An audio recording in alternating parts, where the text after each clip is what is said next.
माता पिता को छोड़ा अनजान शहर में। बेटा तेरी बहुत याद आ रही है, कब आ रहा है तू? पूरे 2 साल हो गए हैं तुझे देखे हुए, अब नहीं रहा जाता। राधा अपने बेटे रौनक से बोली।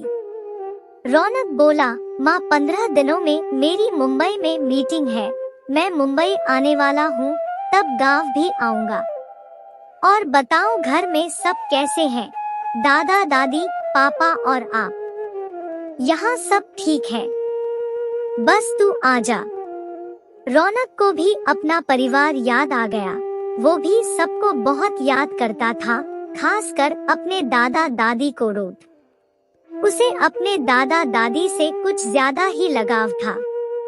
बचपन में वो ज्यादातर उनके साथ ही रहता था। जब से वो पढ़ाई के लिए विदेश आया था, तब से वापस भारत जाने का मौका बहुत कम मिल पाता था।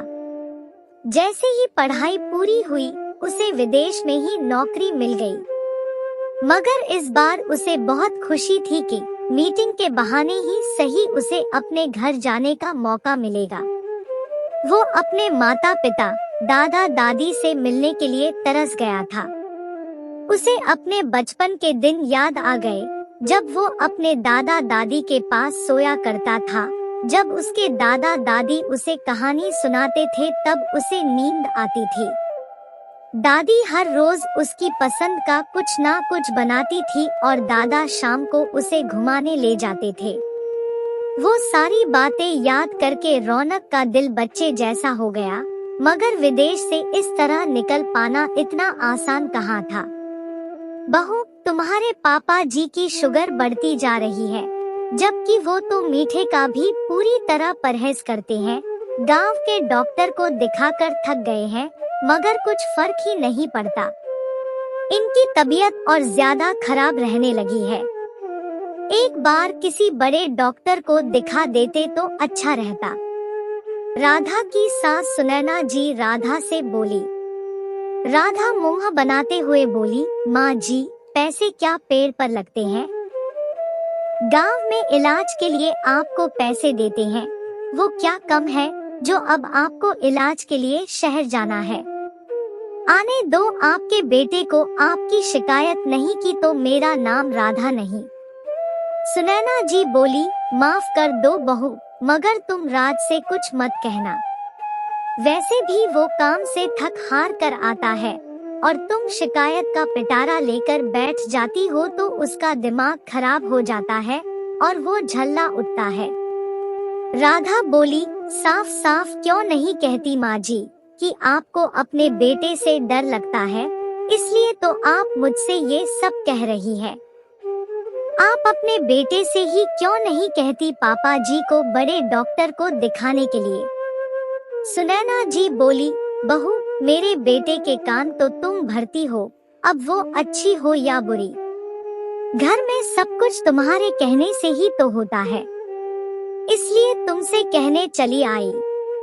मगर अब मैं समझ गई हूँ कि तुम अपने पापा जी का इलाज शहर में नहीं होने दोगी, क्योंकि तुम्हारे पति का पैसा तुम्हारे लिए पिता की जान से भी बढ़कर है।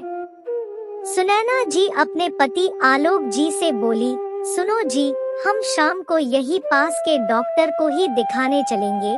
वो दोनों शाम को डॉक्टर के पास जा रहे थे तो तेज बारिश होने लगी। रिक्शा में बैठे आलोक जी अपनी पत्नी से बोले, तुम्हें पहले बारिश कितनी पसंद थी ना, तुम जानबूझकर भीगने चली जाती थी। हाँ, अभी भी पसंद है, मगर अब डर लगता है कहीं भीगने से बीमार ना हो जाए। आलोक जी बोले, हाँ, अब मुझे ही देख लो, मैं ज्यादातर बीमार ही रहता हूँ। गांव के डॉक्टर ने आलोक जी को शहर के बड़े डॉक्टर को दिखाने की सलाह दी। ये सुनकर दोनों का चेहरा उतर गया और वो दोनों रिक्शा पकड़कर घर के लिए रवाना हो गए। रिक्शा से उतरकर सुनैना जी ने अपने पति का हाथ पकड़ लिया, क्योंकि बाहर बहुत कीचड़ हो गई थी और उनके पति कहीं फिसल ना जाए। तभी राधा अपनी सहेलियों को घर के बाहर तक छोड़ने आई थी। उसने अपने सास ससुर को एक दूसरे का हाथ पकड़े हुए देखा तो आकर राज के सामने खूब तमाशा करने लगी। इस उम्र में भी बूढ़ों को शर्म नहीं आती। राज, तुम्हें पता है मेरी सहेलियों ने भी ये देखा। सब देखकर हंस रही थी।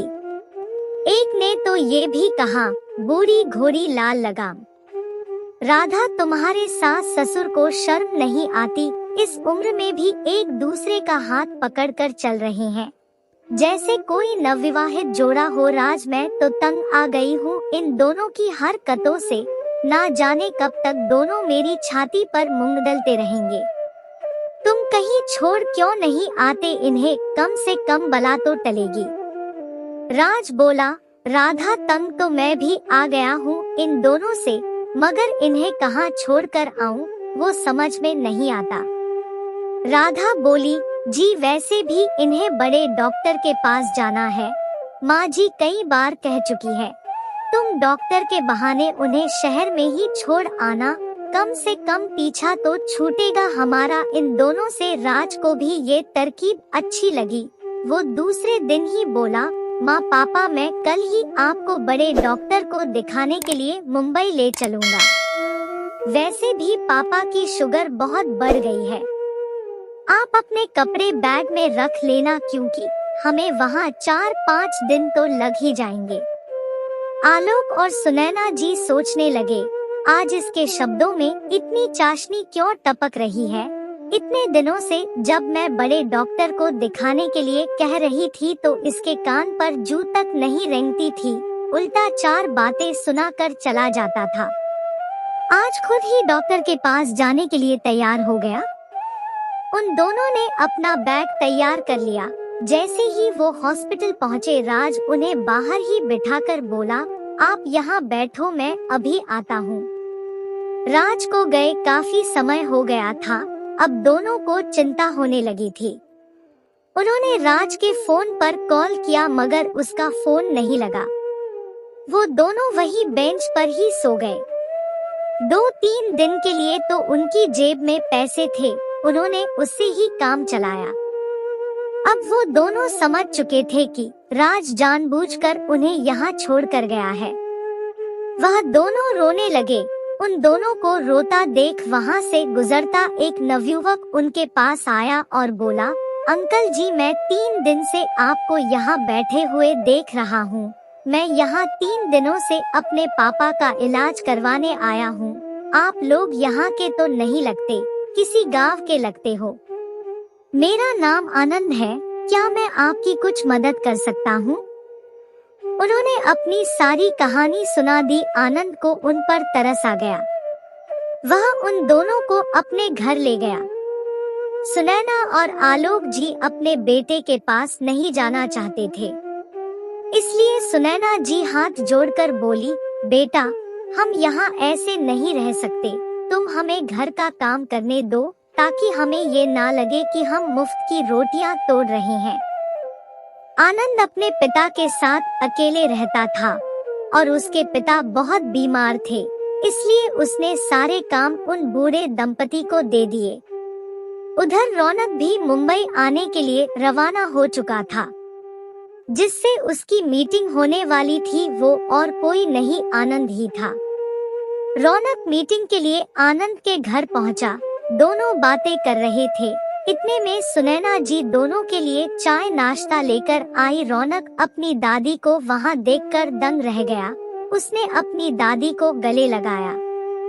दादा दादी ने उसे सारी बात बताई। रौनक दादा दादी को वही छोड़कर गांव अपने माता पिता से मिलने गया। वहां अनजान बनकर पूछने लगा, दादा दादी कहाँ हैं? तब राधा और राज ने झूठ बोल दिया, वो तो कुछ दिनों के लिए बुआ के घर गए हैं। रौनक बोला, बुआ तो दिल्ली में रहती है, इसका मतलब मेरा दादा दादी से मिलना नहीं हो पाएगा। 2-3 दिन बाद रौनक बोला, मैंने आप लोगों की विदेश की टिकट बनवा लिए हैं, अब मैं आप लोगों को भी विदेश ले जाऊंगा। विदेश का नाम सुनकर राधा और राज खुश हो गए। रौनक ने अपने दादा दादी की भी विदेश की टिकट बनवा ली थी। पहले अपने माता पिता को लेकर पहुंचा। उन्हें वहीं बाहर बिठाकर बोला, मैं अभी आता हूँ, और फिर अपने दादा दादी को लेने गया। राज और राधा पूरा दिन अनजान देश में बैठे रहे और काफी देर तक रौनक नहीं आया तो उनकी आंखें भर आई। काफी देर के बाद रौनक अपने दादा दादी को लेकर वहां पहुंचा और बोला, मम्मी पापा, आप लोगों ने जो दादा दादी के साथ किया था वही मैंने आपके साथ किया, तो आपको कैसा लगा? राज और राधा को अपनी गलती का एहसास हुआ और उन दोनों ने अपने माता पिता से माफी मांगी।